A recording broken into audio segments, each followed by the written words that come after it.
నమస్తే, welcome to Sakshi exclusive. ధనమూలం ఇద జగత్ అంటారు. అంటే డబ్బు లేనిదే జీవితం నడవదు, సమాజం నడవదు, రాష్ట్రం నడవదు, దేశము నడవదు. మనం ఖర్చు పెట్టే ప్రతి పైసా దానికి ఒక లెక్క ఉంటుంది. అది మనమే కాదు, దేశం పెట్టినా, ప్రాంతం పెట్టినా, రాష్ట్రం పెట్టినా ఎవరైనా సరే ఆ లెక్క ఉంటుంది. ఆ లెక్కలో పక్కా ఉంటే మనం బాగుంటాం, దేశం బాగుంటుంది. కానీ ఆ లెక్కలు పక్కాలు ఇవన్నీ ఎటువంటి ఎక్స్పర్ట్స్ వస్తారు? దేశం పెట్టే ఒక్కొక్క రూపాయితో సహా పెట్టుకునే ప్రతి ఒక్క సంబంధం ప్రతి ఒక్క దేశాలతో దాని ప్రభావం కూడా చూపిస్తుంది. ఈ విషయాల మీద మరింత లోతుగా మనం డిస్కస్ చేయడానికి మనతో పాటు డాక్టర్ మురళీ దర్శన్ గారు ఉన్నారు. ఆయన అడిగి మరిన్ని వివరాలు తెలుసుకుందాం. ఆయన ఇప్పుడు ఓఎస్డీగా ఉంటున్నారు. సార్ నమస్తే. సార్ నమస్తే. ఎలా ఉన్నారండి? బాగున్నాను సార్. సార్ మీరు ఫారిన్ పాలసీలో కూడా వర్క్ చేశారు కదా. నా మొట్టమొదటి ప్రశ్న, భారతదేశంలోని రూపాయి పతనానికి అమెరికాలోని డాలర్ ఏ విధంగా కారణం అవుతుంది సార్? సార్ దీనికి చాలా కారణాలు ఉంటాయి. First let me touch the what you call international relations. International relations diplomacy is a very big subject. ఎప్పుడు కూడా ఒక కంట్రీ లీడర్ ఇంకొక కంట్రీకి వెళ్ళి ఆ కంట్రీలో దాన్ని యు కెనాట్ అంటే ఏమంటారంటే దాన్ని ఎగ్జాజురేట్ చేసినట్టు వాళ్ళతో క్లోజ్ వెళ్ళి, ఫర్ ఎగ్జాంపుల్ ఒక మాట చెప్తాను, అగ్లీ బార్స్ ట్రంప్కి సర్కార్ అన్నాం. రేపు ట్రంప్ రాకుండా వేరే వాళ్ళు వస్తే how can you expect that they will go well with you is the question, number one. And number two, he has put so many tariffs that the tariffs are really weaken our performance in exports. అది కాగానే ఏమైంది, most of the foreign companies which establish there entities here the withdrawn. ఆ withdraw చేయంగానే వాళ్ళ డాలర్లో తీసుకుంటారు. అట్లా డాలర్లు ఇంకా డిమాండ్ పెరిగిపోయింది, బయటికి వెళ్ళిపోతున్నాయి కంపెనీస్ అన్నీ. So naturally your rupee value will go down. మరి ఇప్పుడు ఈ రష్యా, భారత్ ఇట్లాంటివన్నీ కలిసి, బ్రిక్స్ దేశాలన్నీ కలిసి మన ఓన్ ఆర్థిక వ్యవస్థను ఏర్పరచుకుందాం అన్న ఆలోచనలో ఉన్నారు కదా. ఆ టైంలో అంటే ఆ వేలో ఉన్నారు, అది ఇంకా పూర్తి అవ్వలేదు. అది అయ్యేటప్పటికి జరగాల్సిన నష్టం మనకు జరుగుతుంది. కానీ ఈ లోపల మన రూపాయి కానీ రష్యా రూబుల్ కానీ పతనం జరగకుండా ఆపేది ఎలా? రూపాయిని ఇప్పుడు ఆపలేమండి, ఎందుకంటే థింగ్స్ హ్యావ్ గాన్. నార్మలీ మన ఎక్స్పోర్ట్స్ చాలా ఉండాలి, అంటే they should be more exports than imports. Then there will be a favourable balance of trade.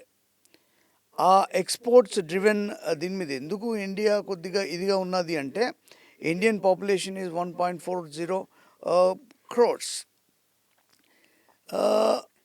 అట్లా ఉన్న మన డొమెస్టిక్ మార్కెటే మనం కాపాడుతున్నది. But when you talk about the international this thing, it's not that easy. ఇప్పుడు మనకు ఫ్రీడమ్ వచ్చినప్పుడు dollar was 3 rupees. మనకు ఇప్పుడున్న గవర్నమెంట్ వచ్చినప్పుడు dollar was 64 rupees. And today it is going to, and that was the main reason the government came into power. But today nobody talk about. And what is the reason why this rupee is sliding down and down? Because there are, as I told you, there are a lot of foreign companies withdrawing their investments from India. Number two, when you are withdrawing your companies, why you are withdrawing? ikkada unnappudu nenu ikkada utpatti chesina ee country meeda sanctions unnai. నేను నా major markets America ఉన్నది, అట్లాగే వేరే కొన్ని countries ఉన్నాయి, అవి కూడా sanctions పెట్టాయి. ఇప్పుడు ద హైయెస్ట్ టారిఫ్ మన మీద శాంక్షన్స్ ఉన్నాయి. అండ్ దీని వలన మనం ఎక్స్పోర్ట్ చేయలేము. సో ఎక్స్పోర్ట్ చేస్తే నీకు ఫారిన్ కరెన్సీ వస్తుంది. పోనీ సెకండ్ ఇంకొక ఇంపార్టెంట్ ఇష్యూ ఏముంటుందంటే, బ్యాలెన్స్ చేయడానికి మన దగ్గర ఉన్న రిజర్వ్స్ ఉంటాయి అన్నమాట. In the form of gold, in the form of foreign reserves, it may be a dollar also. ఆ రూపీని కొద్దిగా స్ట్రాంగ్ చేయడానికి డాలర్స్ని రిలీజ్ చేస్తారు మార్కెట్లో రిలీజ్ చేసినప్పుడు then it will become balance, hit కాదు అంత బ్యాడ్గా. కానీ ఇప్పుడు ఒక 2 టర్మ్స్ లాస్ట్ 2 ఫైనాన్షియల్ ఇయర్స్ తీసుకుంటే సమ్వేర్ అరౌండ్ 40 బిలియన్ అట్లా రిలీజ్ చేశారు India. This time they only released up to 10 billion. అయితే నీకు అక్కడ హ్యూజ్ గ్యాప్ కనిపిస్తుంది. దాన్ని ఈ ఈ రూపీ మీద దానిపైన ప్రభావం 100% ఉంటుంది సార్. మరి ప్రపంచ దేశాల్లో చాలా దేశాలు ఉన్నాయి. అవన్నీ అమెరికన్ ఎక్స్పోర్ట్స్ లేదా ఇతర దేశాలకు ఎక్స్పోర్ట్స్ మీదే ఆధారపడుతున్నాయా, లేకపోతే వేరే ప్రత్యామ్నాయాలు ఎంచుకుంటున్నాయా? చాలా కంట్రీస్ ఉన్నాయి. కొన్ని కంట్రీస్ ఏమో purely they depend on imports. For example Georgia తీసుకోండి. It's it's totally depending on imports. అట్లాగే చిన్న చిన్న కంట్రీస్ ఉన్నాయి. ఇప్పుడు ఫర్ ఎగ్జాంపుల్ బోట్స్వానా తీసుకోండి. Botswana is number 1 in diamonds in the world. వాళ్ళు టోటల్ డైమండ్స్ మీద ఉండి వేరే అన్ని సెక్టర్స్ నెగ్లెక్ట్ చేశారు. ఇవాళ అటువంటి కంట్రీ కరెన్సీ తీసుకున్నా మనకు వాళ్ళ 1 రూపీ మన దగ్గర 6 రూపీస్. బోట్స్వానా ప్రపంచ పట్టణంలో ఎక్కడున్నది కూడా చాలామందికి తెలియదు. అటువంటి చిన్న దేశాన్ని తీసుకుంటే కూడా వాళ్ళ 1 రూపీ మన దగ్గర 6 రూపీస్. ఇక్కడ నాదో ప్రశ్న. సరే, డాలర్లో వాల్యూలో మనం తక్కువ ఉన్నాం, కానీ జీడిపిలో దూసుకెళ్తున్నాం అని చెప్పి నంబర్లు చెప్తున్నాయి. దాన్ని ఒక సామాన్య పౌరుడు ఎలా అర్థం చేసుకోవాలి? ఈ గ్రాస్ డొమెస్టిక్ ప్రోడక్ట్ అనేది it's total of some goods and services produced in a country in a year. So దీంట్లో ఏంటంటే 1.40 ఏదైతే ఇప్పుడు చెప్పానో, ఈ పాపులేషన్, ఈ రెండు కూడా డిఫరెంట్ ప్యారలల్ లైన్స్ అండి. ఇది GDP has nothing to do with your rupee. ఇది different what you call indicator. So దీంట్లో ఏంటంటే నీకు ఉన్నంత పాపులేషన్ ఎక్కడ లేదు. India is number 1 having 29 countries with in 1 country. Right. So కాబట్టి పాపులేషన్ ఎక్కువ ఉన్నది, డొమెస్టిక్ మార్కెటే చాలు. So GDP is different. And coming to why currency is going down అనేది ఈజ్ డిఫరెంట్ ఆస్పెక్ట్స్ అండి. అంటే ఒక లేమన్ క్వశ్చన్, జీడిపి పెరిగితే మన వ్యాపారం పెరగదని మీరు అనుకుంటున్నారా? అట్లా ఉండదు. GDP is confine to your domestic. వ్యాపారం పెరిగేది అనేది ఎట్లుంటుందంటే నీ ఎక్స్పర్టీస్ ఏంటి. Software exports, then what are the other things you are exporting, pharmaceutical you are exporting. These sectors only depending on some countries like America, you need to expand your wings to other countries. ఎప్పుడన్నా ఏ country అని మీరు sanctions పెట్టింది అనుకో, you have other sources from where you are getting your dollars. So export depending on few countries is always harmful. So you need to expand your wings to various other countries, and you need to change your policies according to those countries where you want to export. You need to create new markets, new emerging markets you need to enter into. అప్పుడు నీకు ఒక country నుంచి నీకు ఇది పెట్టినా కానీ you can export to other countries. ఒక దేశం అభివృద్ధి చెందాలంటే వ్యాపారం, విద్య, నైపుణ్యత అనేది అవసరం. ఇప్పుడు ప్రస్తుతం మన దేశంలో టాలెంట్కి ఏం కొదవలేదు, కానీ టాలెంట్ చాలా వరకు వేరే దేశాలకు వెళ్ళిపోతుంది. ఎందుకంటారు? ఒక చిన్న ఎగ్జాంపుల్ చెప్తాను. ఐఐటీస్ ఉన్నాయి. ఐఐటీస్లో వాడు ఇంజనీరింగ్ చేస్తాడు, ఎనీ స్ట్రీమ్. ఆ స్ట్రీమ్ చేసిన తర్వాత మళ్ళీ అక్కడే ఎంటెక్ చేస్తాడు. ఎంటెక్ చేసేసి మళ్ళీ ఆ level of institutions for PhD you find very few universities. అంటే మన దగ్గర ఇంకా ఆ ల్యాక్ ఉందా అండి? There are a lot of gaps in the education sector law. There are a lot of gaps. Why people are going out? Because of quality life there. When people go out for their higher education, they don't come back.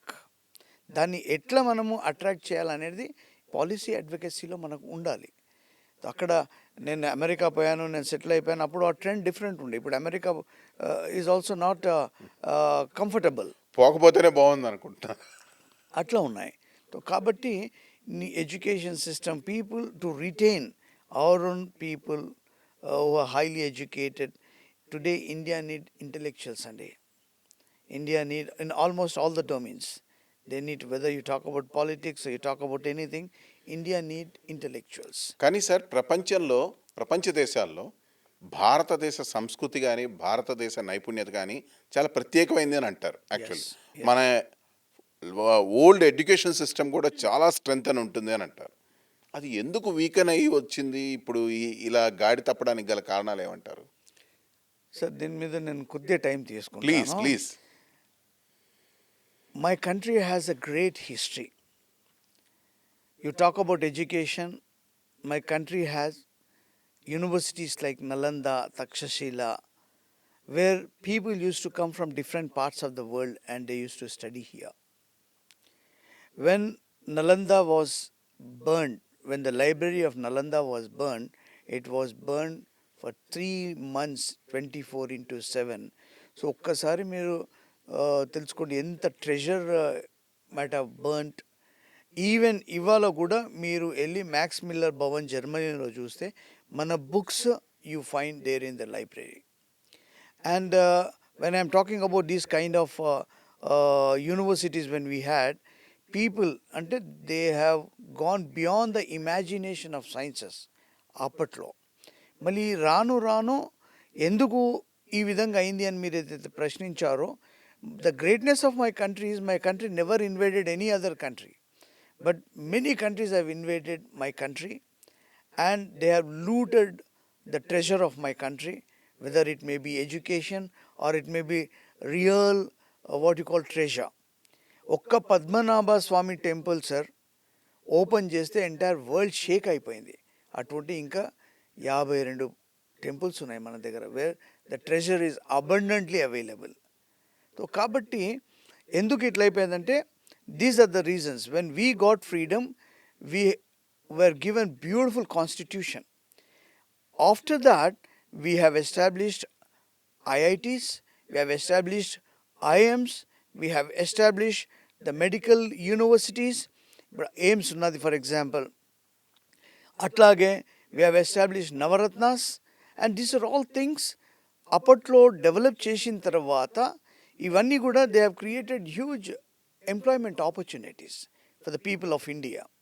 And then the science like DRDO అనుకోండి, DMRL అనుకోండి, BHEL అనుకోండి, railways అనుకోండి, ECIL, then you talk about the LIC, ఇవన్నీ కూడా public sector units got develop. దీన్ని 3 అంశాలలో చెప్పాలంటే, ఒకటి the industrialization of the first generation, nationalization of the second generation, and techno-vision of the third generation of leaders have changed the fabric of India.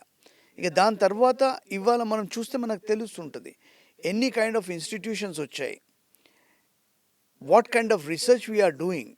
For example, ఇట్లాగే నాకు ఒక ఇంటర్వ్యూలో question అడిగారు, ఏమని అంటే, సార్ ఎంప్లాయ్మెంట్ క్రియేట్ చేయాలి sir, employment అందరు చదువుకొని ఉన్నారు కదా, abundant of human resource available ఉంది కదా, చాలామంది ఇంజనీర్స్ ఉన్నారు కదా అని ఒక క్వశ్చన్ అడిగారు, ఎట్లా ఎంప్లాయ్మెంట్ ఎట్లా క్రియేట్ చేయాలి సార్ వీళ్ళకని.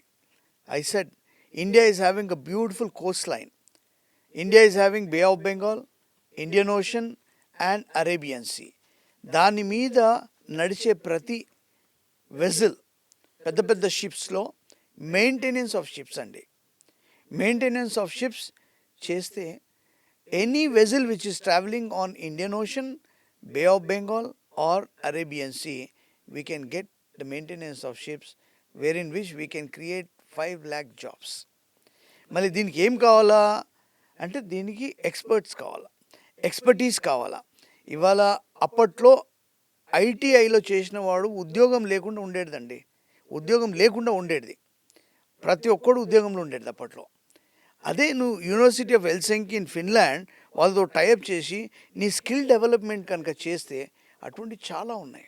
అట్లా ఇంకొక సెక్టర్ శాటిలైట్ మ్యాపింగ్ సర్వీసెస్ అండి. నేను ఆఫ్రికాలో రీసెర్చ్ చేశాను కాబట్టి most of the African countries they don't have the satellites. You have abundant of software people, you develop, then you can create lot of jobs. ఈ ఈ vision తోటి visionary should move the country in those directions. నాకు ఇక్కడ ఒక ప్రశ్న ఉందండి. అప్పట్లో మీరు అన్నట్టు మనల్ని దోచుకున్న వాళ్ళు చాలామంది ఉన్నారు. కానీ ఇప్పుడు మన వాళ్ళే మన దేశానికి ఎదగనీయకుండా చేస్తున్నారని ఒక విమర్శ ఉంది. అది రాజకీయంగా అనుకోవచ్చు, ఏ విధంగా అనుకోవచ్చు, స్వార్థపూరితంగా అనుకోవచ్చు. ఈ స్టేట్మెంట్ని మీద మీ అభిప్రాయం ఏంటి? సో దీనిపైన ఏం చెప్తానంటే, that's what I said is, India need intellectuals in political arena. That's number one.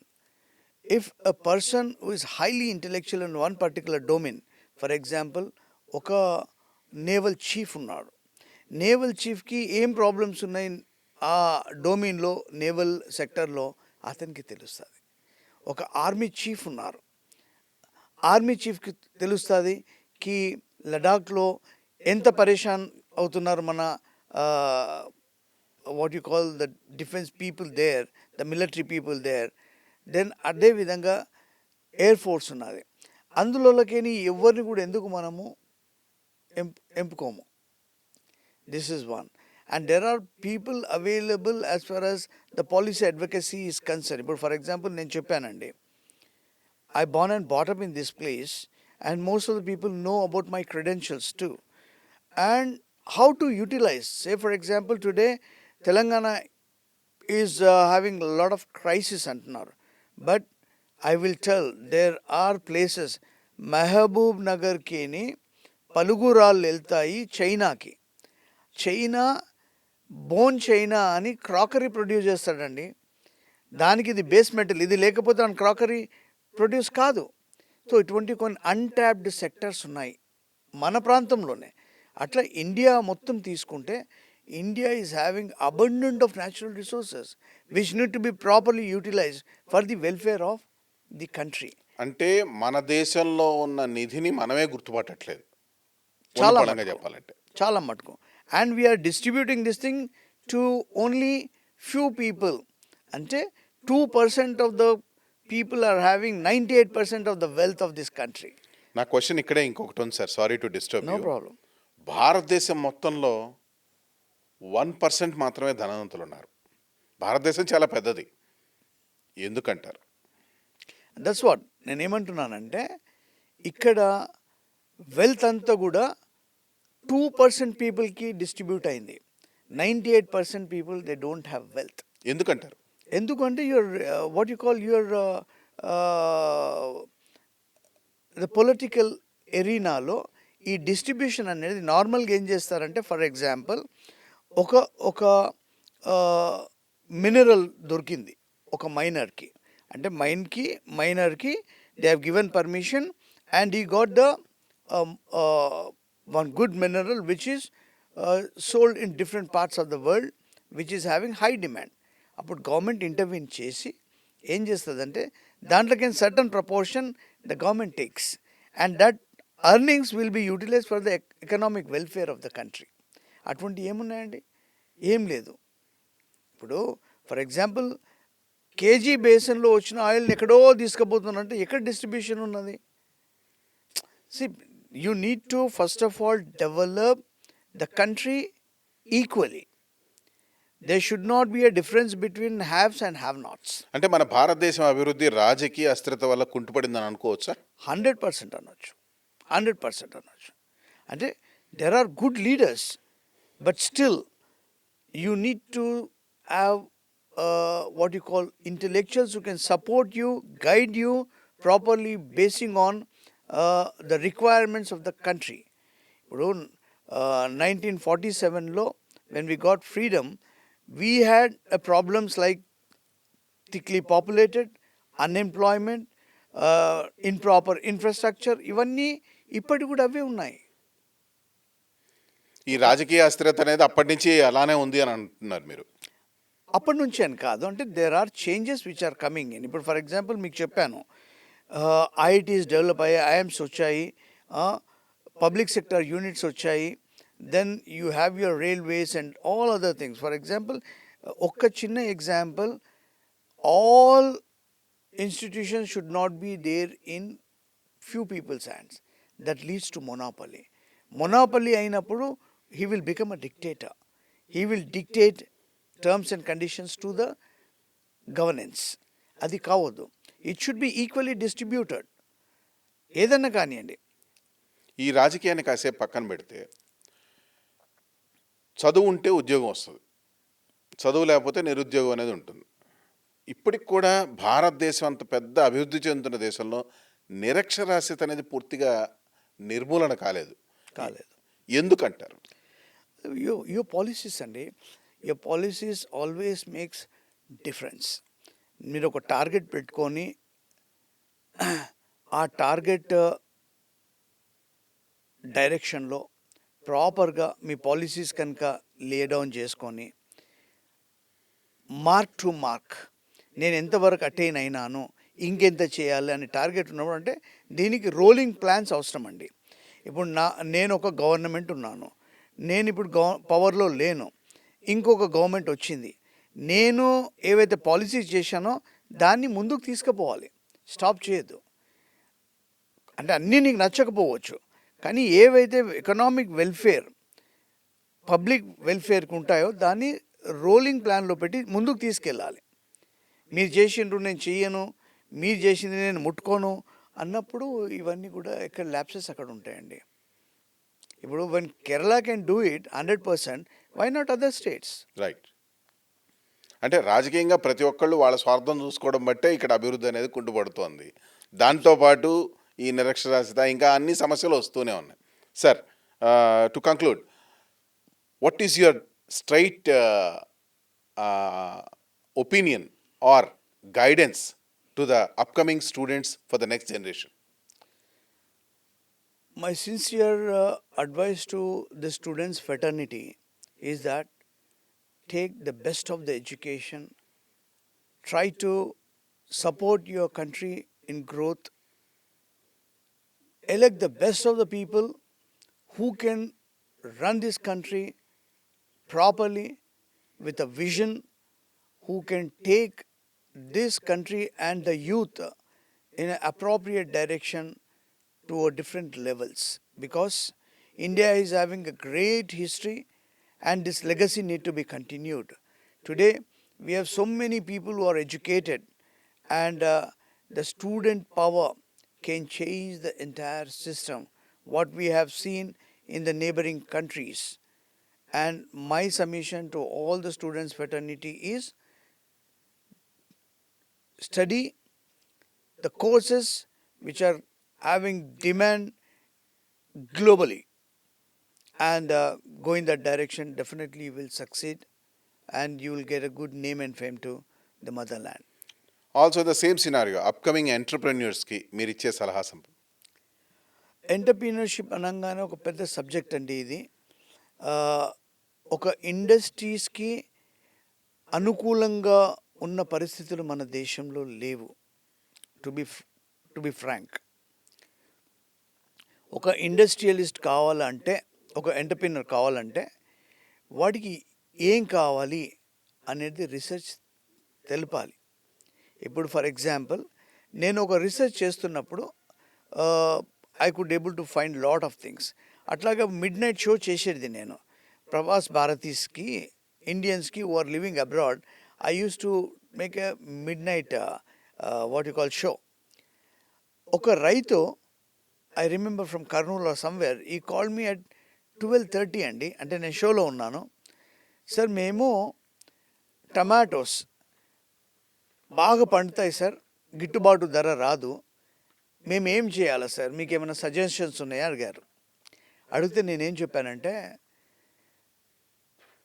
Me leader should have a vision.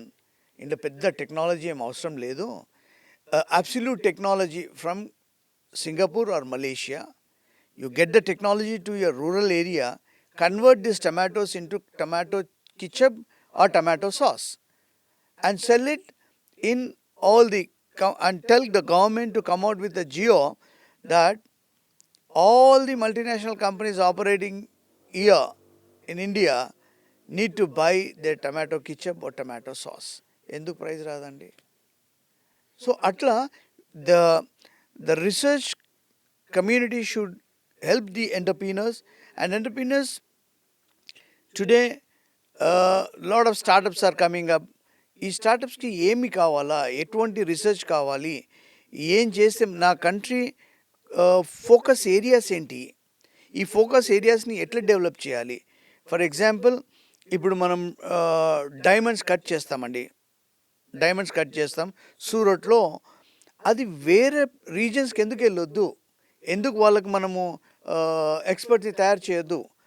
Then you can take lot of other countries rough diamonds and cut the diamonds and sell it. These kind of things. ఇప్పుడు jewellery ఉన్నది అంటే the major areas where we are earning some foreign exchange, these are the sectors. అట్లా garments ఉన్నాయి, అట్లా చాలా ఉన్నాయండి. ఇవన్నీ కూడా ఆ ఏరియాలో ఎక్స్పర్టీస్. ఇప్పుడు ఫర్ ఎగ్జాంపుల్ బెంటోనెట్ అంటాం, శుద్ధ అంటాము, తాండూరు వైపు దొరుకుతుంది. చాలామందికి తెలియదు శుద్ధ ఎక్కడ యూజ్ చేస్తారో. బట్ ఎవ్రీ పెట్రోలియం కంపెనీ రిఫైనరీలో వితౌట్ శుద్ధ దే డోంట్ రిఫైన్ ఇట్. అట్లా చాలా ఉన్నాయి. ఫర్ ఎగ్జాంపుల్ ఇంకొక ఎగ్జాంపుల్ చెప్తాను. మహబూబ్ నగర్లో కాఫీ యూనిట్ పెట్టించాం. My friend Mr Balakrishna. And అక్కడ దట్ కంపెనీ అక్కడ వచ్చినప్పుడు ఇక్కడ కాఫీ పండుతుందా అన్నారు.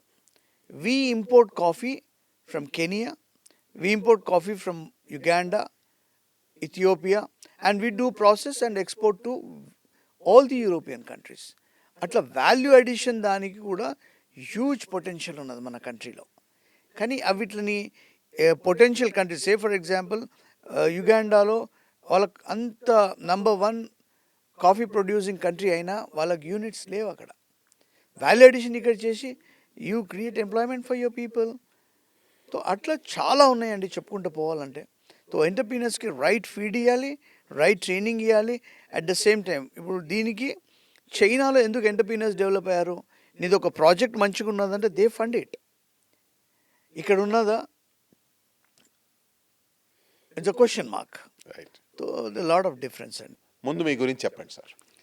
సార్ నా పేరు professor Murali Darshan.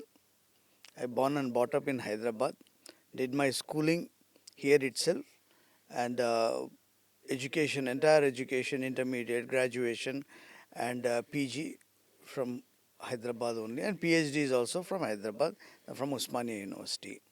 And after that, I started working with some of the companies like SL World Mumbai and Pentapure water purification systems. ఇటువంటి కొన్ని ఇంటర్నేషనల్ సంస్థలతో కూడా పనిచేశాను. దెన్ అట్లాగే ఒక అమెరికన్ కంపెనీ ఉండే, అది ఫ్యూచర్ టెక్ కన్సల్టెన్స్ అని. Future tech consultants those days it was really doing so excellent. So I worked as a business development manager. From there I wrote competitive exams and got into 22 companies. I selected 22 companies. నేను IIFTని choose చేసుకున్నాను because from my graduation onwards I was interested in foreign trade. So foreign ట్రేడ్లో then IIFT New Delhi is one of the premier institute in the country in international business. So I joined there and elevated to a level of director programs. అక్కడ ఉండగా మా గురువు గారు doctor PL Sanjeeva Reddy గారు, he has given me great opportunities to do research. First foreign trade policy, United Andhra Pradesh foreign trade policy was drafted by me, and this has become a model for 13 states in the country. Then government has put me into Focus Africa report, how to create a business, develop business between India and African continent. And that was another milestone in my life. And that has changed my total scenario. దాని తర్వాత focus Latin America, how to create Indian brand image in US market. These are all projects where I was the what you call member of the research team. Then after that I went to US. I was there in US with some of the universities like University of Ashland, and I came back. Then I was with JNTU Hyderabad, where I have started MBA International Business. అంటే ఇక్కడ ఎంత potential ఉన్నది అంటే, ఇక్కడ Hyderabad is growing very fast, but you don't have an IIM, you don't have a foreign trade institutes. And this is the only institute అండి. ఐఐఎఫ్టీలో 5 లక్షల మంది రాసేది. దాంట్లో we use to take only 220 students and remaining students other Symbiosis అనేది అటువంటి కొన్ని universities తీసుకునేది. So I started this MBA international business at JNTU and this was very successful. 2 batches ఇదైంది. దాని తర్వాత that got the best curriculum award in India. And later part they could not able to continue it. Thank you, sir. Thanks a lot. Thank you. For your generous explanations, everything, sir. Thank you. Thank you. ఆకాశం అంత అవకాశం ఉంది మన దగ్గర. సామర్థ్యానికి సంకల్పం తోడైతే సంపాదన అనేది పెద్ద విషయం కాదు. అదే విషయాన్ని మనకి మురళి గారు చెప్పారు. So that's all for today. This is Hari Krishna signing off for Sakshi TV.